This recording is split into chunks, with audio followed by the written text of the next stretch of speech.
ಇಲಾಖೆಗಳ ಪ್ರಗತಿ ಪರಿಶೀಲನೆ ವಿಚಾರವಾಗಿ ಮುಖ್ಯಮಂತ್ರಿ ಸಿದ್ದರಾಮಯ್ಯ ಅವರ ಅಧ್ಯಕ್ಷತೆಯಲ್ಲಿ ಸಭೆ ಆರಂಭವಾಗಿದೆ. ವಿಧಾನಸೌಧದ ಸಭಾಂಗಣದಲ್ಲಿ ಈ ಸಭೆ ನಡೀತಾ ಇದೆ. ಇಲಾಖೆಗಳ ಪ್ರಗತಿಯ ಪರಿಶೀಲನೆ ಕಾರ್ಯದಿಂದಾಗಿ ಈ ಒಂದು ಉದ್ದೇಶದಿಂದಾಗಿ ಈ ಒಂದು ಸಭೆಯನ್ನ ನಡೆಸಲಾಗ್ತಾ ಇದೆ. ಮುಖ್ಯಮಂತ್ರಿ ಸಿದ್ದರಾಮಯ್ಯ ಅವರು ಅವರ ಅಧ್ಯಕ್ಷತೆಯಲ್ಲಿ ಈ ಸಭೆ ವಿಧಾನಸೌಧದ ಸಭಾಂಗಣದಲ್ಲಿ ನಡೀತಾ ಇದೆ. ಈ ಒಂದು ಸಭೆಯಲ್ಲಿ ಸಿಎಸ್ ಶಾಲಿನಿ ರಜನೀಶ್ ಹಾಗೂ ಎಸಿಎಸ್ ಪ್ರಧಾನ ಕಾರ್ಯದರ್ಶಿ ಹಾಗೂ ಕಾರ್ಯದರ್ಶಿಗಳೆಲ್ಲರೂ ಕೂಡ ಭಾಗಿಯಾಗಿದ್ದಾರೆ. ಈ ಒಂದು ಸಭೆಯಲ್ಲಿ ಎಲ್ಲರೂ ಭಾಗಿಯಾಗಿ ಚರ್ಚೆಗಳನ್ನು ನಡೆಸ್ತಾ ಇರುವಂತದ್ದು. ಈಗಾಗಲೇ ಈ ಸಭೆ ಆರಂಭವಾಗಿರುವಂತದ್ದು. ಇಲಾಖೆಗಳ ಪ್ರಗತಿಯ ಪರಿಶೀಲನೆ ವಿಚಾರವಾಗಿ ಸಿಎಂ ಸಿದ್ದರಾಮಯ್ಯ ಅವರು ಈ ಒಂದು ಸಭೆಯನ್ನ ನಡೆಸ್ತಾ ಇದ್ದಾರೆ. ಇದರಲ್ಲಿ ಹಲವು ಜನರು ಭಾಗಿಯಾಗಿರುವಂತದ್ದು. ಇಲ್ಲಿ ಆಗಬೇಕಾಗಿರುವಂತಹ ಪ್ರಗತಿಗಳ ಬಗ್ಗೆ, ಪ್ರಗತಿಯ ಪರಿಶೀಲನೆಗಳ ಬಗ್ಗೆ ಚರ್ಚೆ ನಡೀತಾ ಇದೆ. ವಿಧಾನಸೌಧದ ಸಭಾಂಗಣದಲ್ಲಿ ಈ ಸಭೆ ನಡೀತಾ ಇರುವಂತದ್ದು. ಮುಖ್ಯಮಂತ್ರಿಗಳ ಅಧ್ಯಕ್ಷತೆಯಲ್ಲಿ ಈ ಸಭೆ ಆರಂಭವಾಗಿದೆ. ಈಗಾಗಲೇ ಆ ಸಭೆ ಆರಂಭವಾಗಿದೆ ವಿಧಾನಸೌಧದ ಸಭಾಂಗಣದಲ್ಲಿ. ಈ ಸಭೆಯಲ್ಲಿ ಸಿಎಸ್ ಶಾಲಿನಿ ರಜನೀಶ್ ಹಾಗೂ ಎಸಿಎಸ್ ಪ್ರಧಾನ ಕಾರ್ಯದರ್ಶಿಗಳು ಹಾಗೆ ಕಾರ್ಯದರ್ಶಿಗಳು ಎಲ್ಲರೂ ಕೂಡ ಭಾಗಿಯಾಗಿ ಚರ್ಚೆಗಳನ್ನ ನಡೆಸ್ತಾ ಇದ್ದಾರೆ.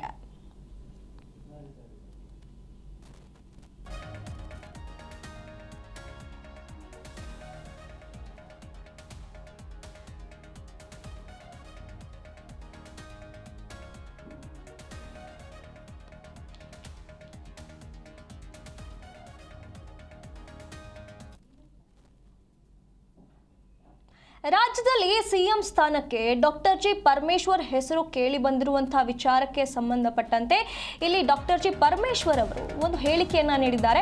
ಈ ಎಲ್ಲದಕ್ಕೂ ಒಂದು ಬ್ರೇಕ್ ಹಾಕುವಂತ ಕೆಲಸವನ್ನ ಮಾಡಿದ್ದಾರೆ.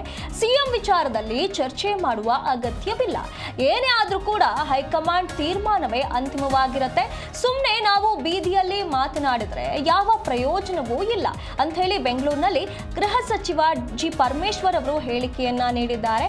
ಸಿಎಂ ಸ್ಥಾನದ ಚರ್ಚೆ ಏನು ನಡೀತಾ ಇತ್ತು, ಡಾಕ್ಟರ್ ಜಿ ಪರಮೇಶ್ವರ್ ಅವರ ಹೆಸರು ಇಲ್ಲಿ ಕೇಳಿ ಬರ್ತಾ ಇದೆ ಅನ್ನುವಂತಹ ಚರ್ಚೆ ಏನು ನಡೀತಾ ಇತ್ತು, ಇದಕ್ಕೆ ಅವರು ಬ್ರೇಕ್ ಹಾಕುವಂತ ಕೆಲಸವನ್ನ ಮಾಡಿದ್ದಾರೆ.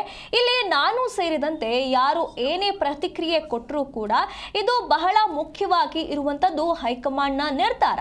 ಹೈಕಮಾಂಡ್ ನಿರ್ಧಾರವೇ ಅಂತಿಮ ನಿರ್ಧಾರವಾಗುತ್ತೆ.